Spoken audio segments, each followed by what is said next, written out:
Welcome to Matters Financial and Geopolitical from a Frontier. Thank you for stopping by. Africa, fastest growing African cities are at extreme risk from climate change. Various Maplecroft found 84 of the world's 100 fastest growing cities are at extreme risk from the impacts of a warming planet, including 79 in Africa.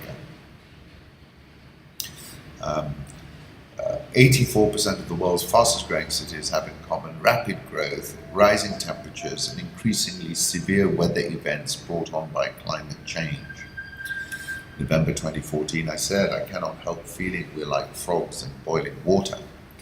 Over 95% of the 234 cities considered extreme risk in the CCBI are in Africa and Asia, compounding fears that the world's poorest countries are set to pay the highest price for climate change. Urban centers in Africa dominate in terms of population growth, with 86 of the 100 fastest growing cities.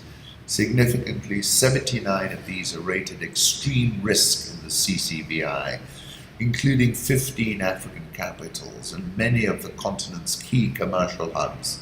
Among the most at risk are Kampala in Uganda, where the annual population is set to grow by 5.1% a year on average between 2018 and 2035.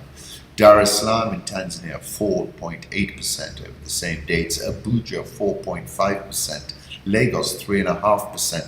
Addis Ababa, 4.3%. And Luanda, 3.7%. So it's a uniquely African problem, it seems. The 10 cities rated extreme risk with the highest economic exposure to climate change include Jakarta, Manila, Lagos, Baghdad, and Addis Ababa.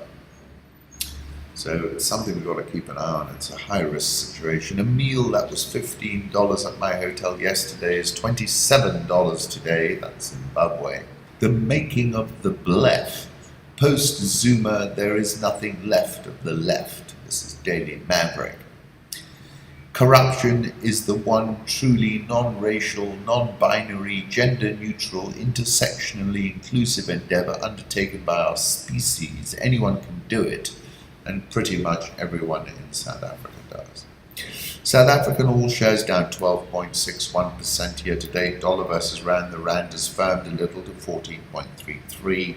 Egyptian pound is at 17.9080. Nigeria is set to issue $2.9 billion of Eurobonds, 1.2 billion 7-year tranche yielding 7.625%, 1 billion 12-year tranche at 8.75%, and 750 million 30-year tranche paying 9.25%.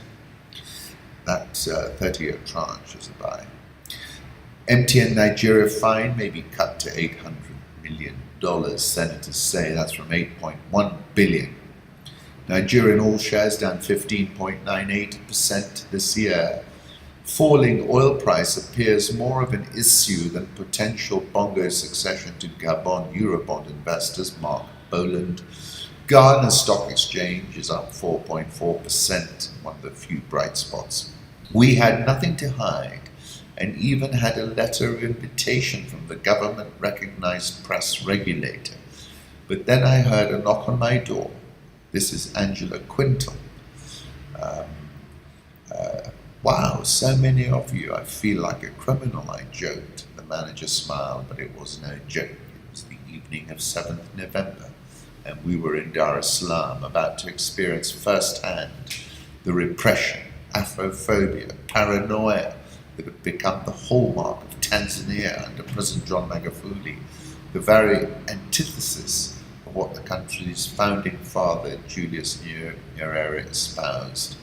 Quite a story.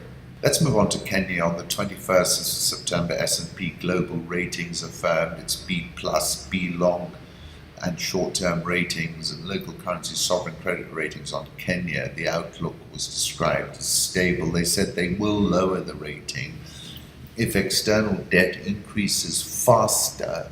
Thus, the Eurobond announcement led to a shilling sell-off. Look at these results of yesterday's Treasury bond auction from the CBK. Sunil Sangha said bids of 40 billion for the infrastructure bond with a sale period of 2 days. There's a lot of liquidity in the banking system, he said. And then he also said the rate cap is to be removed by the biggest beneficiary of the rate cap. Some conflict of interest here. The agricultural sector, which makes up almost 1/3 of the Kenyan economy, has rebounded. However, the sector remains vulnerable to adverse weather conditions, drought in 2011, 2014 and 2016, 2017, which can lead to a notable reduction in production of key food crops. And as I've said it before, if you want to be an economist in Africa, you've got to be a meteorologist as well.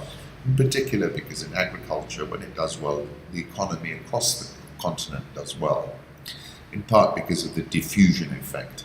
KCB, which closed at 38.25 yesterday, market cap of 117.27 billion, EPS 6.43, trailing PE ratio 5.949, has reported a net profit of 18.04 billion 9 months through September, representing a 20% ratchet higher. Very interesting. Kenya shilling 102.79, headed to 103, but the key level is 105 to 107. Nairobi all share down 14.78% year to date.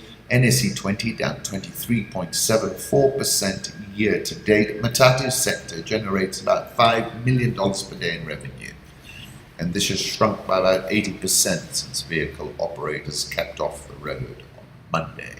That's the Matatu Owners Association Chairman Simon Kimutai. Once again, I thoroughly appreciate you stopping by.